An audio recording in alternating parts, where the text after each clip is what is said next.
কুয়েতে ইরানের হামলায় নিহত ২৫ আমেরিকান সেনা কর্মকর্তা। ইরান, হিজবুল্লাহ ও হুথি আর্মির ত্রিমুখী হামলায় নরক দেখল ইসরায়েলিরা। হাইফাই ভবনের নিচে চাপা পড়েছে অনেক ইসরায়েলি। যুক্তরাষ্ট্রের মিত্র বিভিন্ন আরব দেশেও শত শত মিসাইল ও ড্রোন হামলা। ইরানে নতুন করে সর্বাত্মক হামলার প্রস্তুতি। যুক্তরাষ্ট্র ইসরায়েলের নিখোঁজ পাইলট উদ্ধারে যুক্তরাষ্ট্রের লঙ্কাকাণ্ড। হারিয়েছে ৩ যুদ্ধবিমান।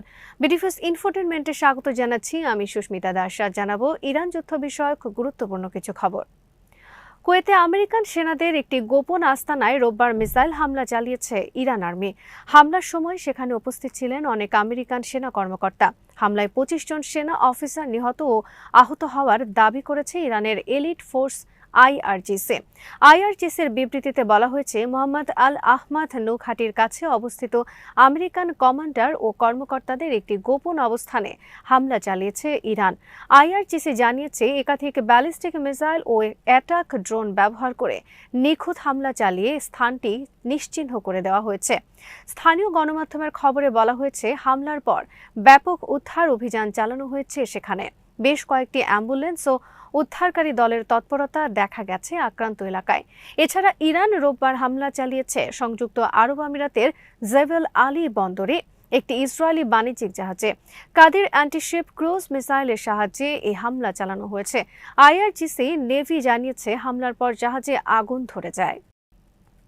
ইরান, হিজবুল্লাহ ও হুথি আর্মির হামলায় রোববার নরক দেখেছে ইসরায়েলিরা। ইরানের মিসাইল হামলায় হাইফাই একটি ভবনের ধ্বংসস্তূপের নিচে চাপা পড়েছে অনেক ইসরায়েলি। রাতভর ইসরায়েলি ফায়ার সার্ভিস সহ বিভিন্ন নিরাপত্তা বাহিনী উদ্ধার অভিযানের মধ্য দিয়ে পার করেছে। আজ টাইমস অফ ইসরায়েলের খবরে বলা হয়েছে, শেষ খবর পাওয়া পর্যন্ত কমপক্ষে ৪ জন ইসরায়েলি ভবনের নিচে চাপা পড়ে আছে। ইরানের ব্যালিস্টিক মিসাইলের আঘাতে হাইফাই একটি বেসামরিক ভবন সম্পূর্ণরূপে মাটিতে মিশে গেছে। ইসরায়েল আর্মি সূত্রে ইসরায়েলের বিভিন্ন গণমাধ্যমের খবরে বলা হয়েছে, ইরানের ব্যালিস্টিক মিসাইল আঘাত করেছে বন্দরনগরী হাইফা, বীর সেবা, কেন্দ্রীয় ইসরায়েল সহ বিভিন্ন এলাকায়। আল জাজিরা সহ আন্তর্জাতিক বিভিন্ন গণমাধ্যমের খবরে বলা হয়েছে, ইরানের সঙ্গে ইসরায়েলের হামলায় যোগ দিয়েছে লেবাননের মিলিশিয়া বাহিনী, হিজবুল্লাহ ও ইয়েমেনের হুথি আর্মি আনসার আল্লাহ। ইসরায়েলের পাশাপাশি ইরান রোববার শত শত মিসাইল ড্রোন হামলা চালিয়েছে কুয়েত, বাহরাইন ও সংযুক্ত আরব আমিরাতে যুক্তরাষ্ট্র সেনা লক্ষ্য করে। ইসরায়েলের গণমাধ্যমের খবরে বলা হয়েছে, বীর সেবার দক্ষিণে রামাত হোভাভ এলাকায় অবস্থিত একটি কারখানা ক্ষতিগ্রস্ত হয়েছে ইরানের হামলায়। তাছাড়া দক্ষিণ ইসরায়েলের ডিমোনা অঞ্চলের কাছে পেট্রোকেমিক্যাল শিল্প স্থাপনাগুলোকে লক্ষ্য করে হামলা চালিয়েছে ইরান। ইসরায়েল দাবি করেছে, তারা রোববার ১০৬টি মিসাইল হামলা চালিয়েছে ইরানে এবং ইরানের বিভিন্ন এলাকা সম্পূর্ণ বিদ্যুৎ বিচ্ছিন্ন হয়ে গেছে। ইসরায়েলের প্রধান আন্তর্জাতিক বিমানবন্দর বেন গুরিয়ন লক্ষ্য করে ক্লাস্টার বোমা হামলা চালিয়েছে ইয়েমেনের হুথি বিদ্রোহীরা। হুথি আর্মি মুখপাত্র ইয়াহিয়া সারি জানিয়েছেন, এই হামলায় ড্রোন এবং ক্লাস্টার মিসাইল ব্যবহার করা হয়েছে। লেবাননের মিলিশিয়া বাহিনী হিজবুল্লাহ জানিয়েছে, ইসরায়েলের একটি সামরিক জাহাজে হামলা চালিয়েছে তারা। লেবাননের উপকূল থেকে ৬৮ নটিক্যাল মাইল দূরে থাকা সামরিক জাহাজটিতে হামলা চালানো হয়। হিজবুল্লাহর বিবৃতিতে বলা হয়েছে, যুদ্ধ জাহাজটি লেবাননের ভূখণ্ডের বিরুদ্ধে আগ্রাসন চালানোর প্রস্তুতি নিচ্ছিল। বেশ কয়েক ঘন্টা নজরদারির পর এই হামলা চালানো হয়। হামলায় একটি অ্যান্টিশিপ ক্রুজ মিসাইল, নৌ ক্রুজ ক্ষেপণাস্ত্র ব্যবহার করা হয়েছে। হিজবুল্লাহ দাবি করেছে, ক্ষেপণাস্ত্রটি সরাসরি লক্ষ্যবস্তুতে আঘাত এনেছে। ইসরায়েলের স্বাস্থ্য মন্ত্রণালয় জানিয়েছে, ইরান ও হিজবুল্লাহর হামলায় গত ২৪ ঘন্টায় ১০৮ জন আহত হয়েছেন। আহত সবাই হাসপাতালে চিকিৎসাধীন আছেন। যুক্তরাষ্ট্রের আরব মিত্ররা রোববার দিনভর পার করেছে ইরান থেকে ঝাঁকে ঝাঁকে ছুটে আসা ড্রোন প্রতিহতের মাধ্যমে। ইরান আর্মির বিবৃতিতে বলা হয়, ইরানি বাহিনী কুয়েতের বোবিয়ান দ্বীপে অবস্থানরত আমেরিকান বিভিন্ন সেনা ঘাঁটিতে ড্রোন হামলা চালানো হয়েছে।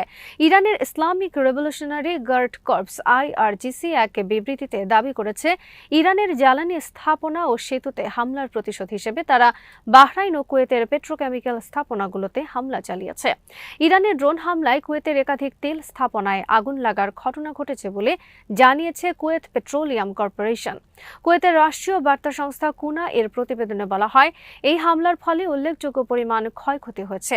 হামলার পর বিভিন্ন স্থাপনায় আগুন ছড়িয়ে পড়ে। সংস্থাটি জানায়, আগুন নিয়ন্ত্রণে আনতে দ্রুত দমকল বাহিনী মোতায়েন করা হয়। ইরান রোববার একদিনে ভূপাতিত করেছে যুক্তরাষ্ট্র ইসরায়েলের ১ ডজনের বেশি MQ-9 রিপার ড্রোন ও হার্মিস 900 ড্রোন। এর মধ্যে যুক্তরাষ্ট্রের তৈরি MQ-9 ড্রোন বিশ্বের সবচেয়ে শক্তিশালী ড্রোন বিমান। এছাড়া হার্মেস 900 ড্রোন ইসরায়েলের তৈরি আরেক শক্তিশালী ড্রোন বিমান। ইরান আর্মির দাবি, দেশটির ইস্পাহান প্রদেশে তারা 2টি MQ-9 রিপার ড্রোন এবং অনির্দিষ্ট সংখ্যক ইসরায়েলি হার্মেস 900 ড্রোন ধ্বংস করেছে। গত 24 ঘন্টায় ইরানে একাধিক যুদ্ধবিমান ও ড্রোন ভূপাতিত করা হয়েছে বলে দাবি করেছে ইরান আর্মি। ইরান আর্মির আরেক বিবৃতিতে দাবি করা হয়েছে, তারা ভূপাতিত করেছে যুক্তরাষ্ট্রের দুটি C-130 হারকিউলিস নামক সামরিক পরিবহন বিমান এবং একটি ব্ল্যাক হক হেলিকপ্টার। ইরানে নিখোঁজ পাইলট উদ্ধারে যুক্তরাষ্ট্রের পরিচালিত অভিযানের সময় তারা এই বিমান ও হেলিকপ্টার ভূপাতিত করেছে। শুক্রবার ইরানে যুক্তরাষ্ট্রের F-15 বিমান বিধ্বস্ত হওয়ার পর ইরান আর্মি জানায় তারা নতুন একটি এয়ার ডিফেন্স সিস্টেম উদ্ভাবন করেছে। এর লক্ষ্য শত্রুর যুদ্ধবিমান ও মিসাইল প্রতিহত করা। যুক্তরাষ্ট্র ও ইসরায়েলের শক্তিশালী ড্রোন বিমান ভূপাতিত করার দাবি প্রমাণ করছে তাদের নতুন মিসাইল উদ্ভাবনের সত্যতা ও কার্যকারিতা। এদিকে ইরানের নিখোঁজ পাইলটের উদ্ধার অভিযানে যুক্তরাষ্ট্রের লঙ্কাকাণ্ডের বিস্তারিত প্রকাশিত হয়েছে গণমাধ্যমে। যুক্তরাষ্ট্রের CNN সহ বিভিন্ন গণমাধ্যমে প্রকাশিত খবরে বলা হয়েছে, সমুদ্রপৃষ্ঠ থেকে 7000 ফিট উঁচুতে দুর্গম একটি পাহাড়ি এলাকায় পাহাড়ের ফাটলের মধ্যে আশ্রয় নিয়েছিলেন নিখোঁজ পাইলট। আহত অবস্থায় তার হাতে তখন ছিল একটি পিস্তল, একটি যোগাযোগ ডিভাইস ও একটি ট্র্যাকিং বিকন। ফলে যুক্তরাষ্ট্র আর্মি তার অবস্থান শনাক্ত করতে সক্ষম হয়। এরপর সেখানে কয়েক ডজন যুদ্ধবিমান ও কমপক্ষে 1000 সেনা পাঠানো হয়। তারা ছিল এলিট ডেল্টা ফোর্স ও নেভি সিল 6-এর কমান্ডো বাহিনী। অভিযানের আগে আশেপাশের এলাকায় ব্যাপক বোমা হামলা চালানো হয়েছে স্থানীয় জনসাধারণকে দূরে রাখার জন্য। এতে নিহত হয়েছে অন্তত 9 জন ইরানি। এরপর দ্রুত ঘটনাস্থলে কমান্ডো বাহিনী নেমে তাকে উদ্ধার করে।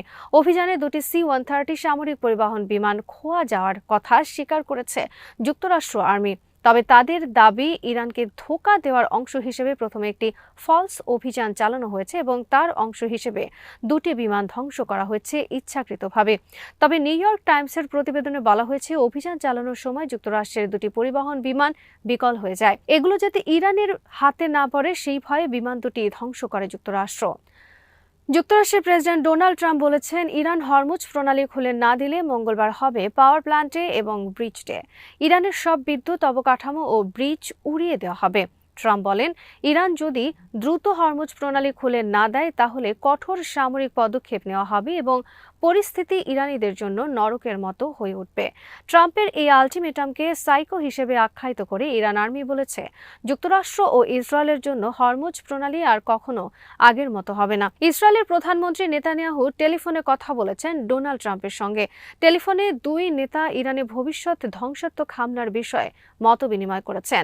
ইরানের সমস্ত গুরুত্বপূর্ণ বিদ্যুৎ অবকাঠামোর তালিকা করেছে ইসরায়েল। ট্রাম্পের আলটিমেটাম শেষে মঙ্গলবার যুক্তরাষ্ট্রের স্থানীয় সময়ে যুক্তরাষ্ট্র ইসরায়েল নতুন করে যৌথভাবে ঝাঁপিয়ে পড়তে পারে ইরানের ওপর। এদিকে যুক্তরাষ্ট্র ইসরায়েলের হামলা ও সম্ভাব্য স্থল অভিযানের বিরুদ্ধে ইরানের হাজার হাজার নারীরা প্রশিক্ষণ নিতে শুরু করেছে। বিভিন্ন সামাজিক যোগাযোগ মাধ্যমে ছড়িয়ে পড়েছে বন্দুক হাতে ইরানের সাধারণ নারীদের প্রশিক্ষণরত ছবি।